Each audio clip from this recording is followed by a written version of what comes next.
48th episode of the Atlas Society Asks. My name is Jennifer Grossman.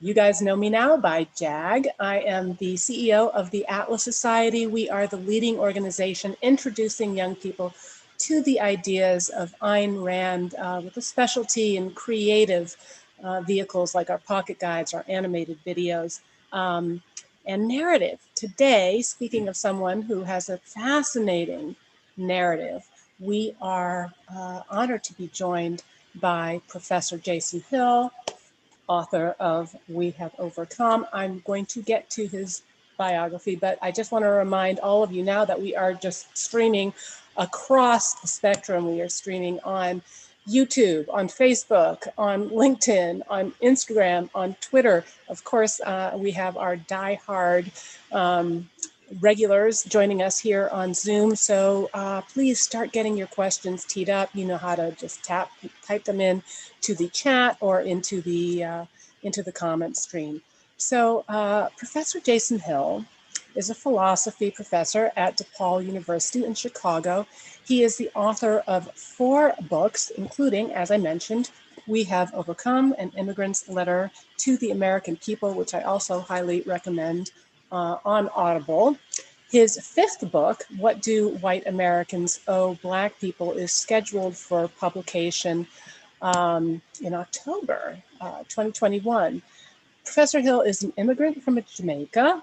He is deeply committed to the absolutism of reason and frequently writes and speaks about ethics, moral psychology, American politics, and objectivism specifically.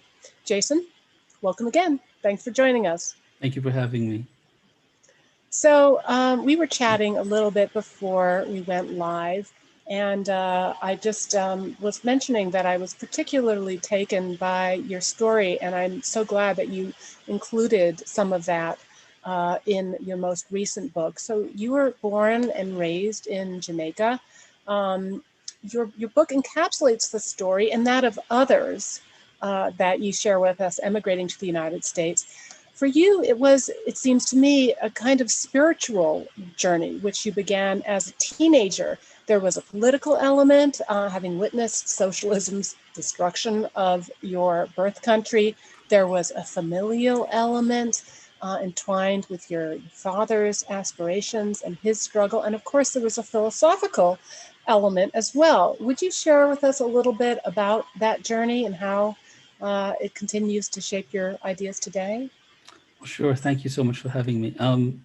I think as a child, I was always in love with America, which is really, really interesting because I grew up in a I was born in 1965 and Jamaica achieved independence in 1962. So I grew up in a society that felt quite British. And I went to an English school and my sensibilities were actually forged in the crucibles of a very old styled English educational system. I mean, I was reared on Dickens and Lord Tennyson and Emily, Jane Austen and the British thinkers. I think I read 2 American novels until I was about 20. I hadn't read any American artists. But I fell in love. I had studied American history in high school, but not literature. And I fell in love with this country very, very early on.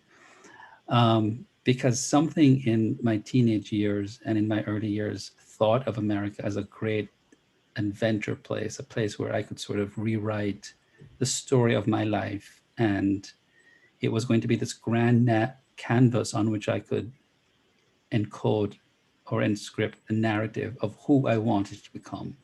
I had a vision for being a writer, and I was going to be a writer, and I was going to be a magnificent writer, and America was the place that I would become that sort of person that I couldn't really become on that tiny island nation of Jamaica. My mother had left Jamaica when I was 3 with my father, and it should have been a 4-year journey. But because my father developed schizophrenia, it turned into a 4-year-long separation, and we saw our parents twice. And my mother came back when I was 7, and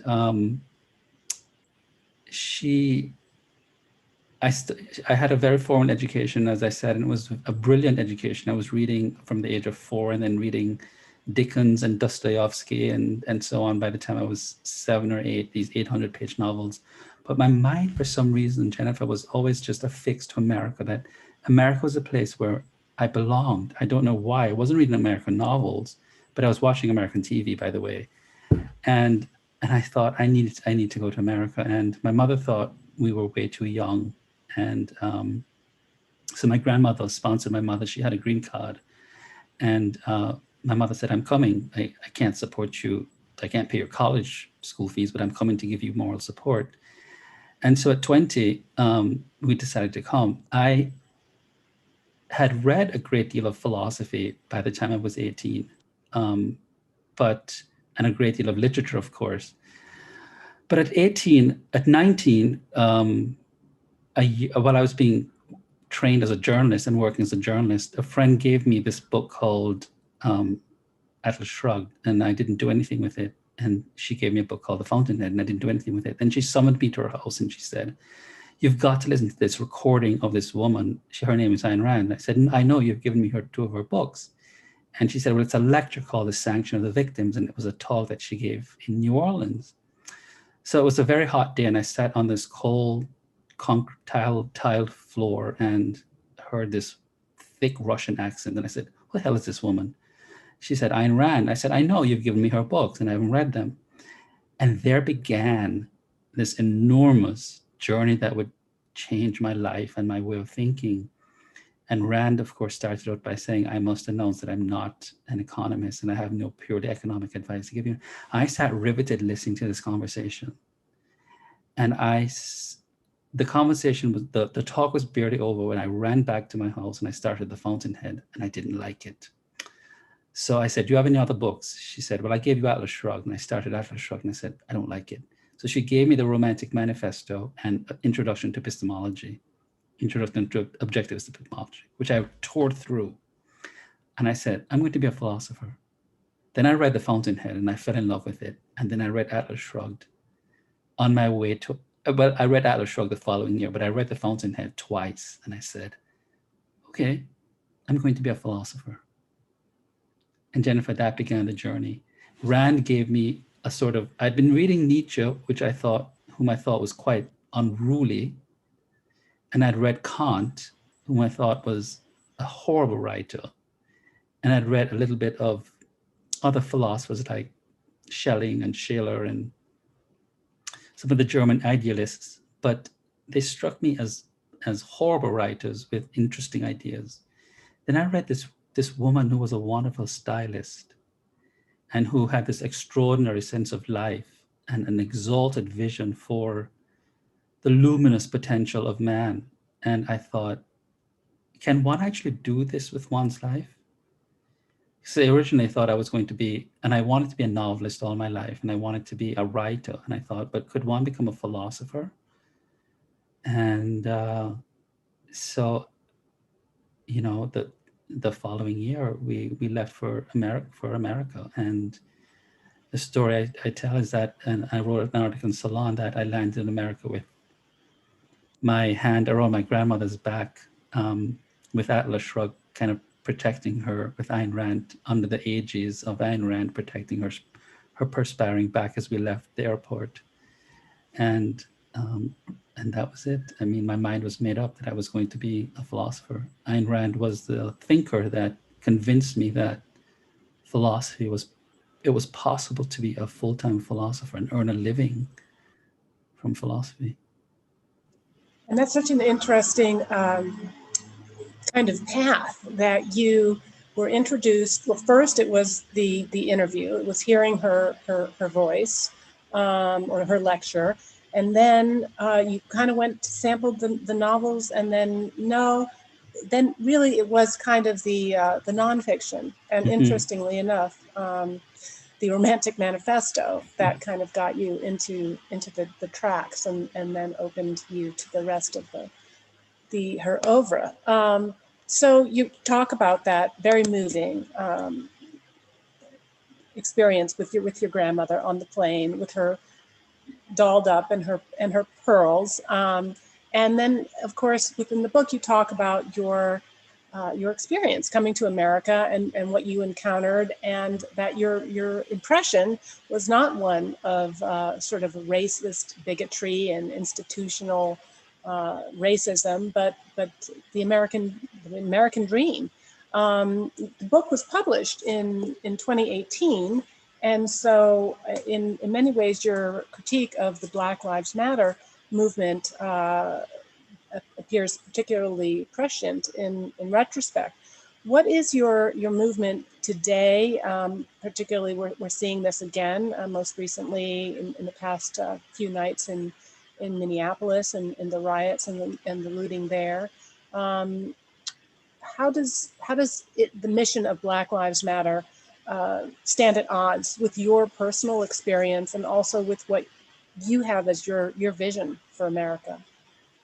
Well, before Black Lives Matter took down its charter, I read it, and a friend subsequently sent it to me again. And in sort of preparation for this interview, I read it, and I think it's a very nefarious movement. I mean, it is, first of all, it's completely against capitalism. It denigrates capitalism to no end. It advocates not just the destruction of the United States of America and the Republic. It advocates the destruction and the breaking up of all US banks and the economy of the United States. It aligns itself with critical race theory, which is another nefarious, very racist ideology that, among other things, advocates the view that racism suffuses every aspect of existence, and that if one is white, one is automatically a racist, and has gone over and beyond that viewpoint to suggest that logic and reason are not only coterminous with racism, but that logic and reason are supportive of white supremacist thought. Black Lives Matter is in total agreement. In addition to that, they're terribly anti-Semitic, not just terribly anti-Israel. They're terribly anti-Semitic and advocate the view that Israel is a genocidal and apartheid state. So they admit that they're a Marxist organization, that they're organizers, and that their leaders are trained in Marxist techniques and in Marxist ideologies, which they make no bones about it, they intend to promulgate and to spread across American societies, and to suffuse and infuse all spheres of life with that sort of ideology. It's a collectivist, dangerous ideology that I reject wholeheartedly because it stands at odds with the experiences I had. When I came to America in 1985, I must tell you, we came to Atlanta, and the neighborhood that I moved in was called Stone Mountain, which was predominantly populated by Ku Klux Klan members. So every other house that I passed was adorned with a Confederacy flag. And it was very interesting. At the end of, my grandmother, who was the daughter of a Sephardic Jewish father, but who later converted to Catholicism, or who practiced Catholicism, I should say, because it was just very easy, just easier, was the most beloved member of that church. And I made it very clear that I would brook no respect from any member. I didn't come with a fear of white people. I didn't come with a fear of changing anybody's lifestyle. I made it very clear that if you called me a boy at 20 years old, I would say, I'm 20 years old, and respectfully, you need to, my name is Jason, by the way, what's yours? And I showed no fear. I showed no hostility, just a sort of equanimity and a calmness of spirit. And that I demanded reciprocal respect. And I encountered very little racism. I mean, I encountered my fair share of racism, which I dealt with head on. That I was not someone to be toyed with, that if you disrespected me, I would call you right there on the spot and deal with it. And that in that vein, I was not a victim.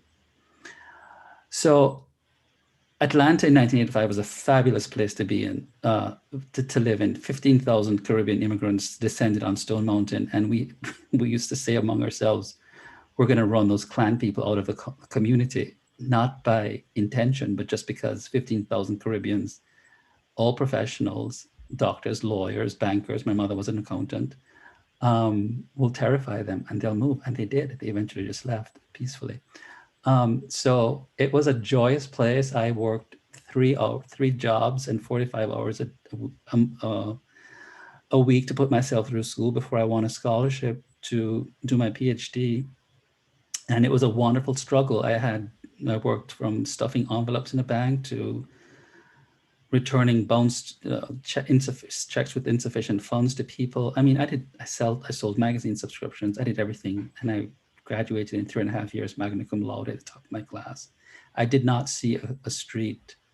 I did not see systemic racism. I saw, along with my other immigrant friends, a country lined with gold, and we just took up little chunks of that gold, piece by piece, and we built an edifice for ourselves. And we reminded ourselves that this was the most moral and the greatest country on the face of the earth, and that we were a part, that we were privileged, because immigration, we told ourselves, we all had these conversations, was not a right, it was a privilege. And we were so blessed to be here and to pick up these little, sometimes there were not chunks of gold. Sometimes the hardships were so hard that you could only find a little speck of gold, but you took up that little microscopic speck of gold and you saved it, and you built this edifice that was your life, that you were constructing.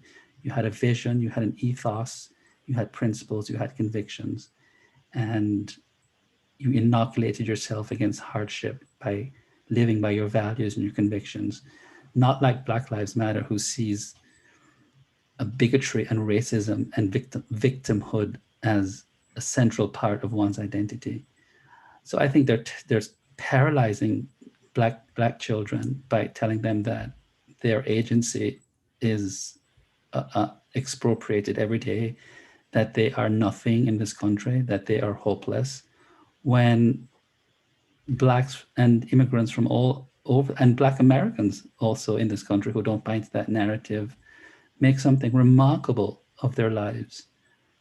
It's a horrible, horrible movement. And the idea that, yes, the lives of Black people do matter, as the lives of all persons matter. But the movement itself, I think, is quite nefarious, and it contradicts everything in 35 years. Let me say this: I have never experienced disillusionment with this country. I've experienced the intellectual bankruptcy of the culture, in certain, as Rand would say. I've experienced the trends in which this country is drifting towards. But this is not a monolithic, hermetically sealed country. There are enough vectors and there are enough candidates to which you can appeal to restore the country to its majestic grandeur. And that's what I, as an intellectual, seek to do in my work and with my life. So I would never sort of reduce America to this hopeless, necrotic mass of helplessness or hopelessness. I still have hope for this great republic. And you're involved with bringing that hope to others actively through your work. And I want to remind those of you that have joined us, and that we do have some questions, but this is a wonderful opportunity. I highly recommend that you pick up Professor Hill's book, but you have an opportunity even before you do that to ask some of the questions. So Jason, you said that, in your experience coming to Atlanta, your first stop in your journey here in the United States, that you hadn't really experienced the kind of racism that,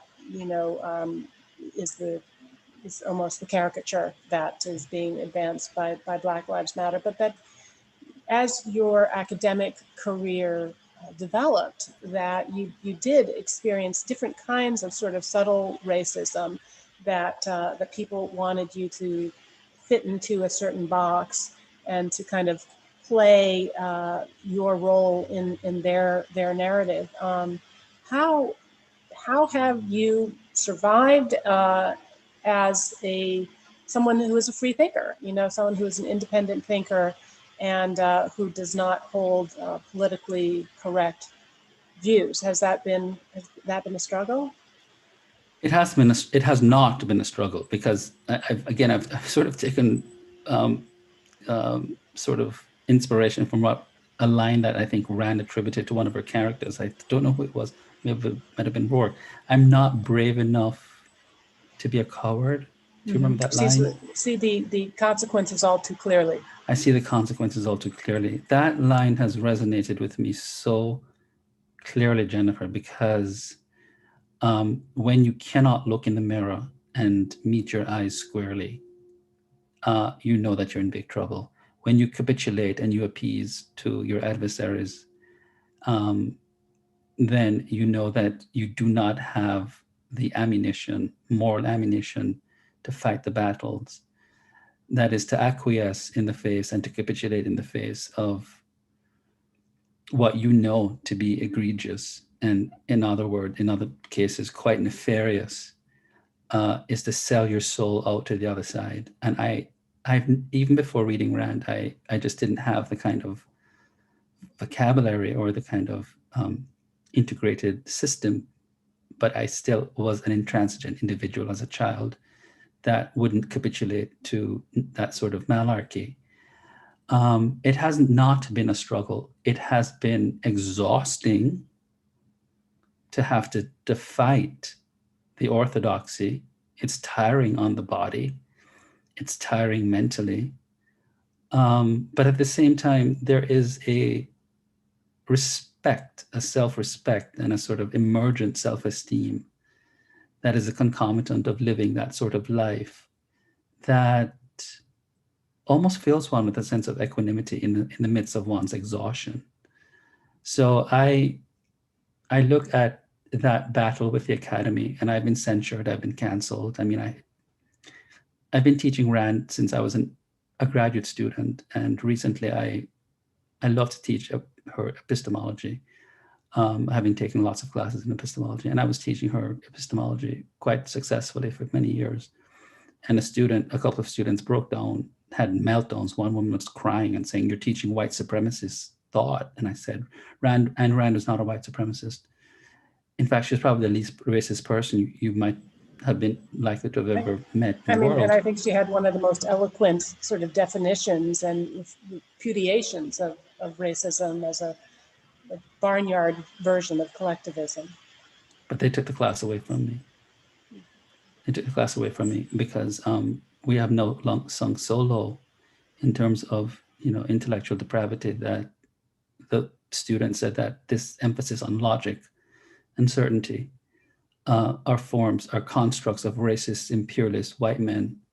I said Ayn Rand was a Russian Jew, just so you know. It doesn't matter. She's co-opted by the system. And so, they took the class away from me and gave me some stupid class in like sociocultural issues, which I just turned into a course on the foundations of Western civilization, which I subsequently hated. But to answer your question, I just deal with it by, it's kind of like, Jennifer, when people violate the rules of those of us who learn a foreign language, and you just enforce the rules, right? So people are not free to conjugate verbs, irregular verbs, in their own way. You just enforce the rules. I just enforce the rules and I deal that way with my colleagues. When in my department, I'm not ashamed to say it. I mean, I'll just go on record. We had a Stalinist, we had a Maoist, we had a Chavist. It's a postmodernist department. That's a little bit wacky. And they can't call me a Nazi, a Nazi logician, because I'm not a Nazi. I'm not a German, but I come as close to being called that because I emphasize reason and I emphasize logic at all stages, in whether it's a faculty meeting or it's a class. So I just deal with it by trying to be rational and level-headed and sticking by reason and facts and logic all the time, and just living my life that way, because I know that to do otherwise would be to engage in a form of soul killing and soul death and infliction. One thing I learned from Socrates is that, among other things, that is that the only harm that can come to a person ultimately is the harm that he inflicts on himself. And I think he meant by that, only you can really kill your own soul. People can kill your body, but when you violate your integrity, that's the greatest harm that you can inflict on yourself. So you talked about some of the Maoist, the Stalinist, also some of the pressures that you face from kind of the bureaucracy of academia. But in the example that you just gave, um, you there's also a kind of pressure that's coming from students. And we recently had on the webinar Greg Lukianoff, who is runs Fire. Mm-hmm. And in the book that he co-wrote with Jonathan Haidt, The Coddling of the American Mind, he points out an interesting phenomenon, which is that a culture of safetyism has encouraged a kind of fragility among students and an epidemic, he calls it, of a sort of mental health crisis, where Mm-hmm. students are coming onto campus feeling very, very fragile, feeling that they need protection, that listening to the ideas of your class could reduce someone to tears. Have you experienced that as well, just in terms of the length of the time that you've been teaching and any change that you've been seeing in the student body? Well, yeah, I mean, just in last semester when I taught this course on Western civilization, we were dealing with a particular section on the scientific method. And the number of students that are suddenly transitioning from one gender to the next has accelerated in a peculiar manner to me. I had one student who started off as male, and in a matter of 2 weeks, he was suddenly transitioning, which is irrelevant to me. I don't care. But I made a tweet on my Twitter account that in opposition to President Biden's endorsement of the equality, something to do with the Equality Act. Anyway, I said on my tweet that trans women should not, who are biological men, should not be allowed to compete with women on women's team because they have the advantage of physical male strength, and that's why we have separate sporting teams that are segregated by sex, because a biological trans woman is still a biological man who has a different bone density, has the physical strength, and they're taking away scholarships from women. Anyway, this trans woman, claimed that I was the most violently transphobic man, and that she attributed something I said in class, which I never brought it up in class. It was, she trolled my Twitter account, and it made the headlines, and it was in newspapers, in various newspapers in this country, and certainly on campus. And she was traumatized by it, and was calling for the university to investigate me for sexual discrimination. And she had a meltdown, and subsequently other students were taken to be traumatized by it.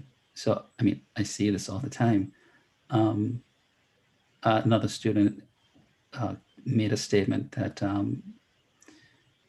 I think they're trying to get professors, made a statement that I think I said something like philosophy being the mother of sciences or something. And she said, well, trans men, you can't say that because men can give birth to children. I said, no, men do not give birth to children. She said, well, they're trans men giving birth to children. I said, look, when a trans man gives birth to a child, let's just be very clear that it's a biological woman with her reproductive apparatus still intact. She's got ovaries and so on, and then the apparatus that are necessary to give birth to a child. It's a biological woman who is in the stage of transitioning, but you cannot change her sex. She still has a chromosomal markers that designate her. That is the XX chromosomal markers that designate her as a woman. And the students were very, very traumatized by that. And I said, I'm not making these up. These are facts that are unassailable. They are invariable. They behave with the invariability as the scientific laws of nature.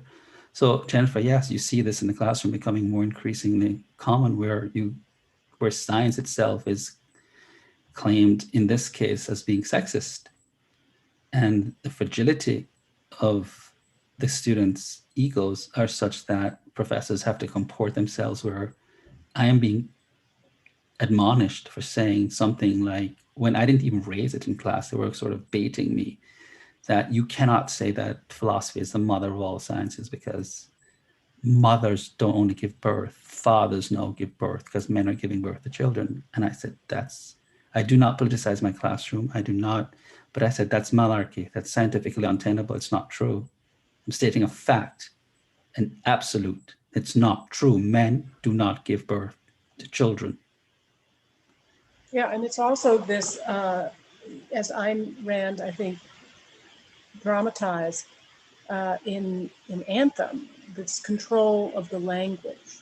Yes. Because aside from the fact about this argument about whether women or men or who's, you know, you're using a phrase, the mother of all knowledge, and it's being attacked that you're not supposed to use mother. It's gendered language, and so there's that's very much a kind of a postmodernist attempt to control the narrative and intimidate people by compelling them to use certain kinds of terminology. Yeah, I'm fortunate. I have tenure. Somebody just posed a question. I've been at DePaul for 20 years. I'm a senior professor, a very senior, among the most seniors of professors. But you know, it doesn't matter. I mean, I was as outspoken when I didn't have tenure as I am outspoken today. And they have tried to, I mean, there have been movements to have me fired. And they fired people with tenure. I have a friend who was fired because he made a statement about Black Lives Matter. And in Florida, and they stormed the university, and he's been a tenured professor there for 25 years, and they fired him within 2 weeks. So you live in Chicago, and that has been not probably a fun place to be living over the past year. You have endured one of the strictest COVID lockdowns in the country. I'm here in California, so I'm right there with you. And the lockdowns arguably contributed to the frustrations that erupted in riots and looting. And this was all, of course, amidst calls to defund the police. And yet the Chicago is continuing to set records on the numbers of homicides in the inner city, blacks shot by other blacks, and little attention has been paid to this tragedy. You called a couple of years ago, you called for President Trump to send troops into Chicago to stop this kind of gang warfare. What's driving the violence, and what's keeping the city and state and federal authorities, for that matter, from addressing it effectively? Well, let me answer the last question first. Chicago is one of the most corrupt political cities in the country, which we all know goes back to the 30s and probably the 20s. So we have an infrastructure that is corrupt, and those decent people who join the non-corrupt system are helpless because they either become complicit with corruption or they're just ensconced in a very corrupt system. So we have people who are just guilty of dereliction of duty. And are just mired in a quagmired in a system that is just, you know, one could talk about what happens when a particular mayor years ago gets elected and he receives federal funding from Washington, and what he does with the money is gives his donors, he allocates the funds among donors rather than, let's say, spend it in funding the police. Or we have a system of public education, whether one agrees with public education. I don't believe in government schools, but we have a system of public education, so give it to the public schools, right? So it's so corrupt, and so there's just a mass dereliction of duties across the board in this state, from all spheres of public life.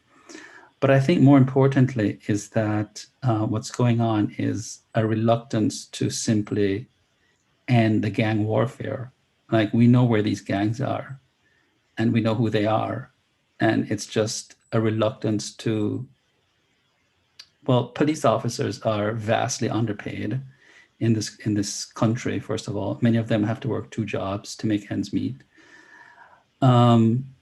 And there are a couple of problems with the police force. I mean, I'm radically pro police, pro law enforcement. I used to give money to the blue lives. But at the same time, there are some serious problems with law enforcement. I mean, look, I've been in New York City and I've gone to the police and I've said, who are standing in the train station, I've just said, officer, how do I get from point A, to here to there? Because my cell phone is dead. And she looks at me and she says, go look on your effing phone. And I say, okay. And I go to another police officer and I said, how do I get from? And he's like, on the train. So there's some real issues with I'm not indicting all police officers as being feral beasts, but there used to be a time, I remember when I first came to, and this was the Deep South, right? We're talking Atlanta in 1985, where I, as a Black person, did not fear the police officers. They patrolled the neighborhoods, and I'd be the only Black person in my neighborhood, and I'm jogging, the skinny 20-year-old kid jogging. And the police officer would roll around, and they would say, they would make fun. They would say, like, hey, spaghetti arms, because I was really thin, right? They were ensconced in the community, and you felt that they were there to be your advocate, to be your protector. They weren't, first of all, they were driving around these old, like 1979 Buicks. They weren't in these armored vehicles. So they felt like they were part of the community, like they were there to protect you. They were there to look out for you. I think there's this sense now that police officers are there to spook you, to threaten you. So one of the things that I think needs to be done, not just in Chicago, but across communities, is to pay police officers a lot more money and to insert them in these communities and to build relationships between themselves and the communities where communities actually do not feel an adversarial relationship with the police officers. And the second thing is we need to root out these gangs. We know where these gang members are. And once these gang members are there and the crime rates are spiking, what we're seeing in Chicago is businesses are just leaving. It's going to be like Detroit. The downtown area is going to be a gutted area in no time at all. And so if we have these astronomical crime rates, which are seeping into the bougie areas where I live now in the north side of Chicago, which is supposed to be really pristine, the gangs are moving in. I'm scared to leave my house sometimes at night. We're going to see a flight of businesses. And one of the things is to just apply law and order. I know that sounds very Trumpish. I don't care. I'm an independent conservative. I don't vote one way or the other. I vote whomever I feel for voting for. But I think a law and order approach in order to attract businesses back into the community. But I think police officers are just underpaid, and we don't have the kind of law enforcement infrastructure to really get rid of these gangs, which is why I wrote that letter to President Trump, which went viral, asking him to send in the troops to sort of squash these gangs, because these gangs they're domestic terrorists, really. I mean, they unleash, it's unspeakable unless you live in Chicago. You do not know. I wanted to get to that because that was something that you wrote about in your book. When you talked about black crime as a, quote, national security disaster and risk. Yeah. And I've never heard it framed quite that way. Now you just mentioned this issue of domestic terrorism. What do you mean when you talk about it as a national security risk? Well, so let me just read some of the statistics here and then I'll explain it. So, according to the US Department of Justice, Blacks account for 52.5% of all homicide offenders from 1980 to 2008, with whites accounting for 45%. And the offending rate for Blacks, the number who commit homicides as a percentage of the Black population, was almost 8 times higher than that for whites. Most homicides are intraracial, with 84% of white victims killed by whites and 93% of Black victims killed by Blacks.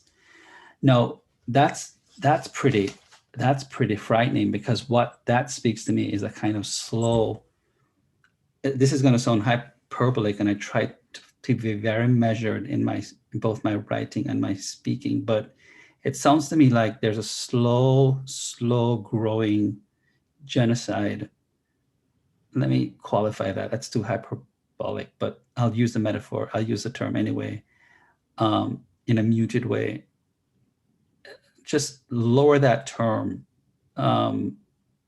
that's taking place within Black communities in Chicago and across, in Baltimore, in Detroit, by Blacks killing other Blacks. That's quite scary. And what that means is that we're going to see the atrophying of Black communities, of escalating Black deaths. That is a national security disaster to me. I mean, when you have, it's so bad, Jennifer, that they don't even report it anymore. When you have like little 3-year-old girls and 8-year-old girls and 17 people being mowed down over a weekend in Chicago, and it's just reported on the news that, yeah, another spate of killings in Chicago, onto the next new items. And then you have to sort of search for, these spate of killings involve like 12 girls under the age of 10.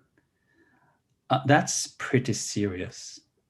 That to me, and then you watch the news very carefully among death rates in Baltimore, in New Orleans, in Detroit, in Chicago, and this is happening week after week. And the statistics vary. 1 month it goes down, and the next month it goes up, and then 1 year it goes down. But we're talking about people dying, literally people dying. And these crimes are being committed. It's not white people that are getting guns and going to Black communities and killing people. It's not police officers who are getting their guns and going in and mowing down people. It's mostly gang members, right, who are killing. And it's average. The most Black people in these communities are upstanding, good, poor people who just want to put food on their children's clothes. As a professor, I have met so many students who have had to drop out of school because they cannot cross the gang turf. So they drop out. This is a national security disaster. When I have students at DePaul who have scholarships, it's $40,000 a year. They have scholarships and they cannot come to class because they can't cross certain gang turfs for fear of being killed or being conscripted. The only way they can cross is that if they become conscripted into the gangs. This is what I mean by national security disaster. And you hear these stories over and over and over again. So you mentioned that we should be paying police officers more, which reminds me of one of the morals and markets courses that Professor Richard Salzman of Duke, who is our senior scholar, had said we don't need to defund the police, we need to upfund the police. And I see that Professor Salzman, who has ignored my keep them short admonition on the questions, but it is Professor Salzman, so he does full rank. And we've got a question from him here. He's a fellow objectivist. And he writes, your early love of America is amazing, especially it's linked to watching American TV. Is this a good reason for pro-American, whether conservative, libertarian, or objectivist, to be more welcoming of immigrants and less critical of Hollywood and TV programming? In short, no, Richard, this is not short. Is it wrong to assume that most incoming Americans are not pro-American, not pro-liberty, but are instead eager to go on welfare, break laws, demand statist measures, and vote for pro-socialist Democrats? So I guess he's asking that question, that there is a concern that one party is more welcoming of at least a certain kind of immigrants coming illegally across our southern border, and a fear on the part of another party that this is an effort to kind of push a kind of demographic change that will weight in the favor of one party over the other. What's the professor's last name? Professor Richard Salzman of Duke.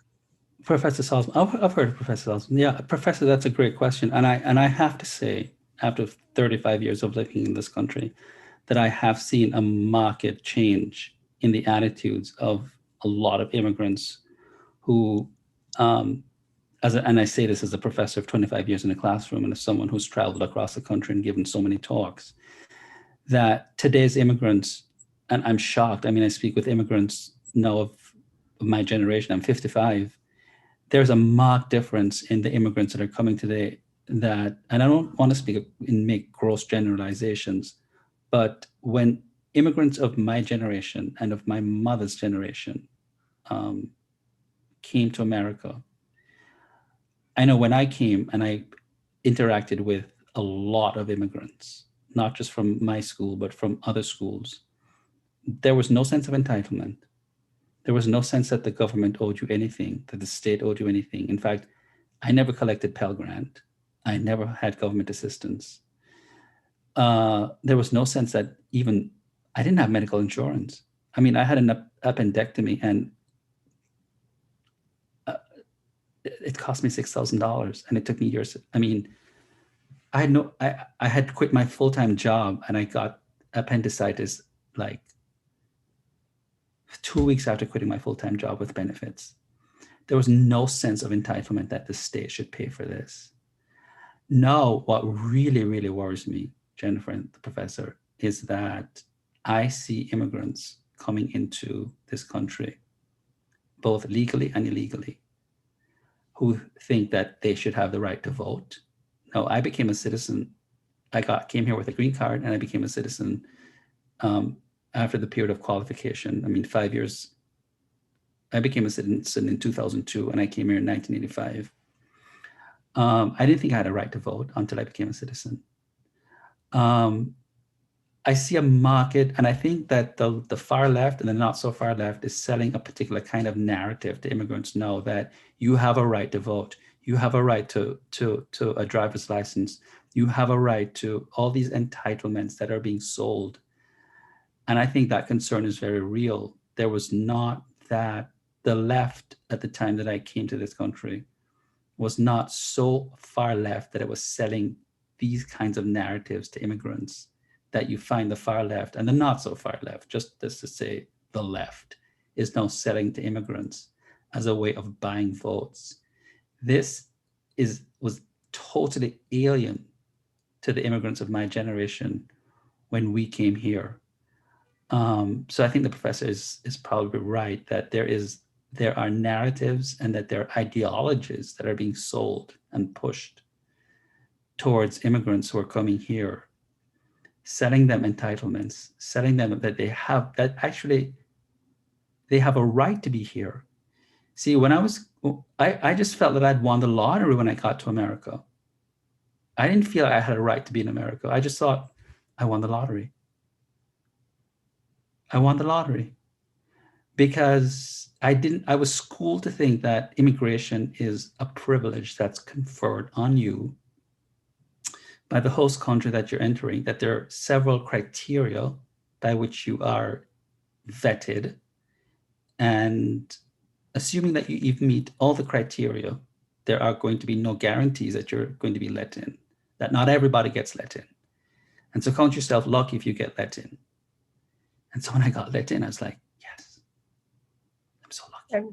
And actually, Ayn Rand, I think she did win a lottery. And that is which is kind of amazing that she was able to come to the United States at the time that she did. So she probably shared the same sense of that privilege. So Lawrence Borland, who's one of the supporters of our work, thank you, Lawrence, has a follow-up to Professor Salzman's question. And you're saying, well, actually, yeah, there you have seen a marked difference, Professor. You have seen a change over the past 25 years in terms of the attitudes among immigrants.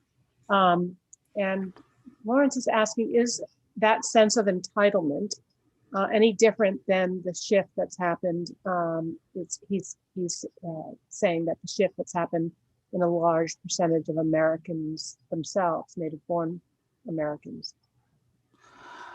Right. So that's a very good question. No, I think and this is something that I am going to be addressing in my forthcoming book, which is out in October, What Do White Americans Owe Black People? Racial Justice in the Age of Post-Oppression.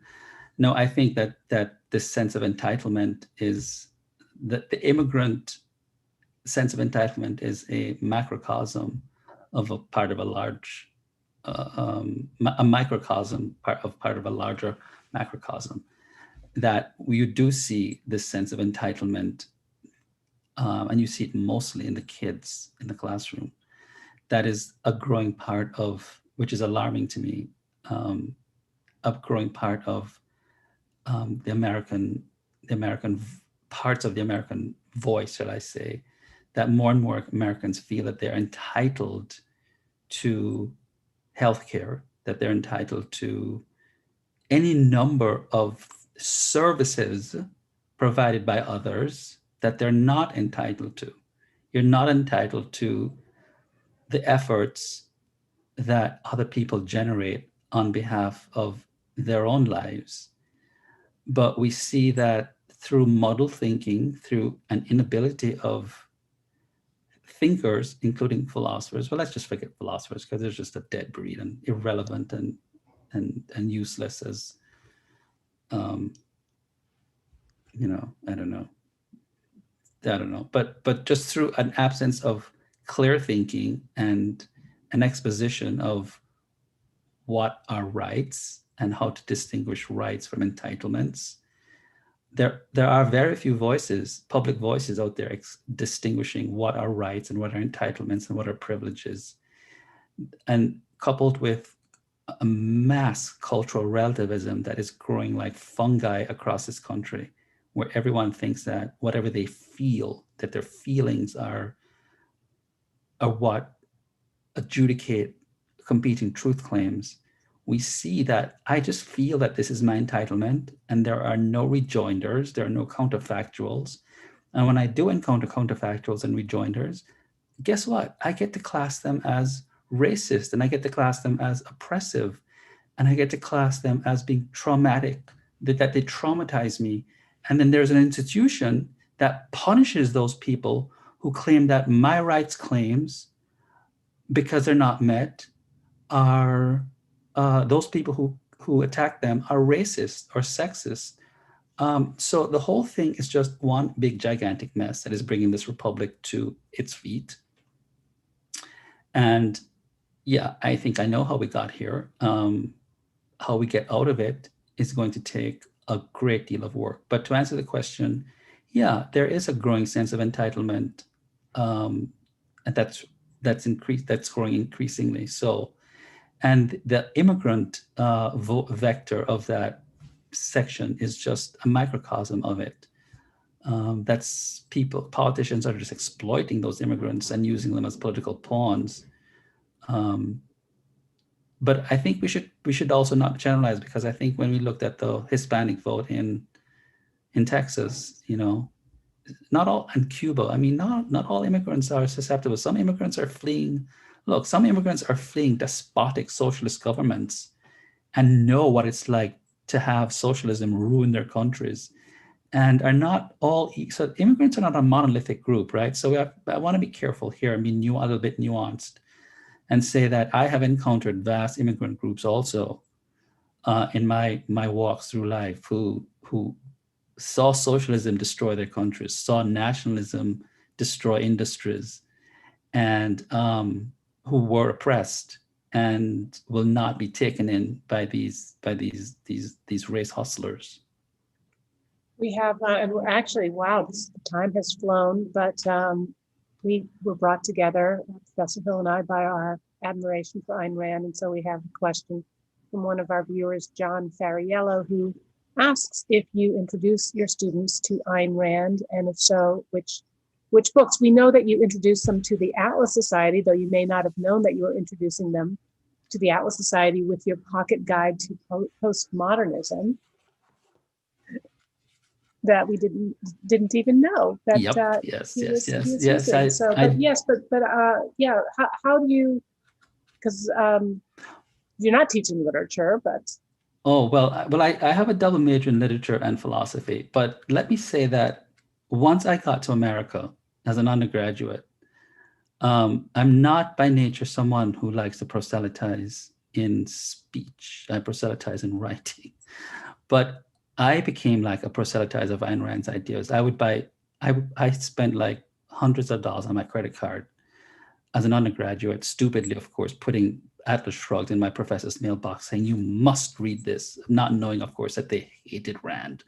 But the minute I got to graduate school to do my PhD and I became an instructor, They gave me part of my fellowship involved, my scholarship involved teaching my own class. I didn't feel, although I'd taken a number of courses in epistemology, I didn't quite feel comfortable teaching Introduction to Objectivist Epistemology. So I started off teaching The Virtue of Selfishness and started off teaching Capitalism, the Unknown Ideal in my introduction to my intro classes. And then when I got my first tenure track job, I started teaching Rand's essay on man's rights and Introduction to Objectivist Epistemology, and the opening essay in The Virtue of Selfishness. What is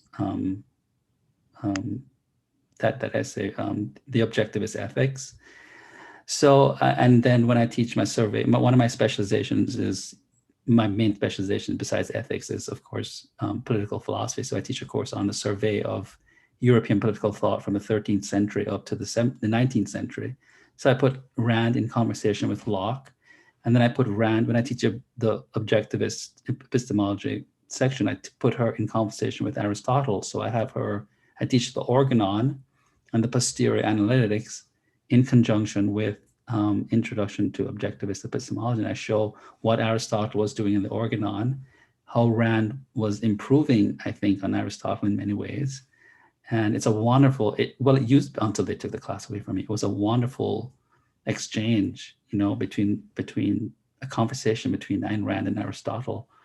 And I haven't been able to teach her for about a year, but I have been teaching her ideas, I think much to the chagrin of my colleagues, for 24 years now in the classroom. Well, and we have, among the various programs that we offer students here at the Atlas Society, we have the Atlas Intellectuals, which Professor Stephen Hicks leads up with his waterfall section of our website. We have our Morals and Markets course that Professor Salzman has brought to the Atlas Society.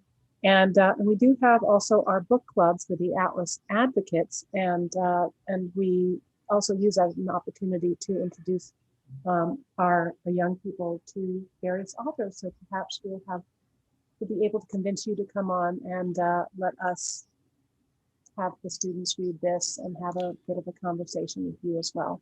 Be wonderful. And so, Jeff Kiviat, I think we answered your question about Professor Hill's specialization. Professor Hill, is there any other areas that we have not covered that you want to leave our listeners and viewers with? Well, I want to sort of emphasize, well, I also teach Rand's, I teach a course on philosophy of literature, and I teach the Fountainhead, sections from the Fountainhead and passages from Atlas Shrugged. It strikes me that Rand is very, very much relevant today, given the fact that we are living in a society where feelings predominate so much of our conversations. And I am just appalled at the extent to which so much non-objectivity suffuses our conversations today, and people suffuse their conversations with emotionalism. And I think, given the balkanization of our culture today, where identity politics is in the ascendancy, we have a Black laureate poet, Amanda Gorman, who chose a white Dutch poet to translate her poem, and a Black Dutch journalist decided that this was not going to happen. And we have had 4 white European poets canceled because they're not Black for translating her poem.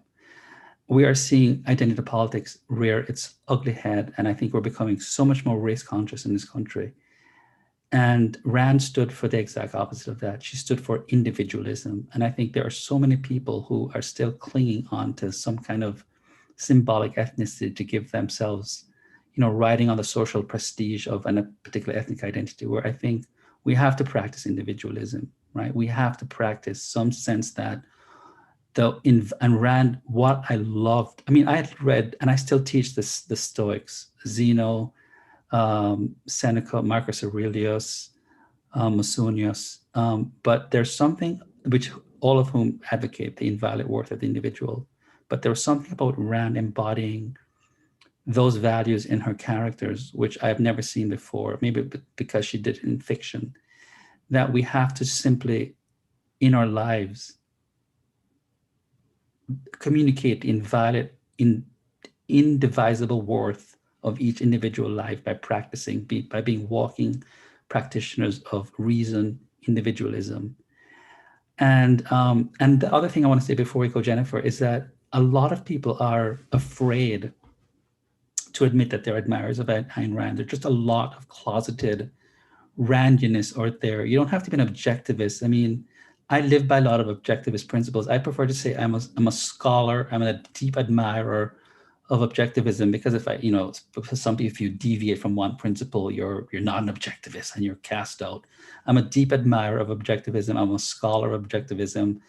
I'm an admirer of Ayn Rand, and I'm not afraid to say this. And I think there's so many people who should just be pushing her ideas in the culture, because she's needed today. And to come out and say she had a wonderful sense of life, she celebrated human ability in an age of mediocrity, where vulgarity and crassness are celebrated, and refinement and elegance and beauty are looked down upon and spat upon. And this woman gave her life to reason and intelligence and beauty and stylization, and all these things that are missing from our culture. We all have to extol them in our personal lives and to celebrate them. And I know Rand would probably admonish me for saying we have a duty to do so.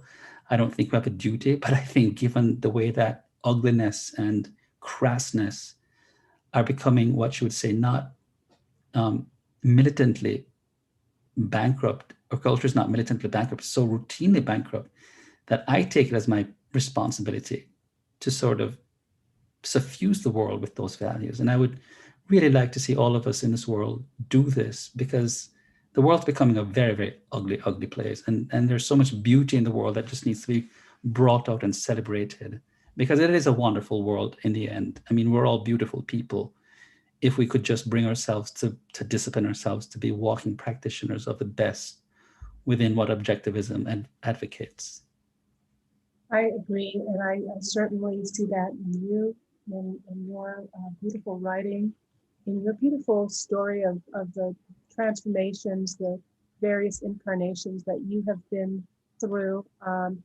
Yes, perhaps it's not a duty, but for those of us who have felt privileged, as I do, to be Americans and to have discovered Ayn Rand. Part of what motivates me at the Atlas Society is I feel like I'm in debt, and I have the honor to be able to pay back that debt with the work that we do day in, day out, 24/7 at the Atlas Society, bringing these ideas, celebrating the idea, having fun with these ideas with young people, particularly with visually creative ways, and now spectacularly with our expansion globally. So if you are enjoying the webinars like this with Professor Hill and enjoying the work of the Atlas Society and feel that it's important to have these values propagated and celebrated in America, please do consider supporting the work that we do. We are a nonprofit, and I'm very grateful to see many of our donors and supporters here on the webinar. And I'm grateful for all of you who do support our work, and very grateful for you, Professor Hill. This has been an absolute treasure. You have a standing invitation to come to Malibu. I hope you'll come and join us at our gala in November, where we'll be honoring Peter Thiel, and if not sooner, otherwise I will see you in Chicago. Well, if you give me an invitation, I love planes. I'm a plane addict, so I'll be on that jet plane. Okay, great. We'll see you soon.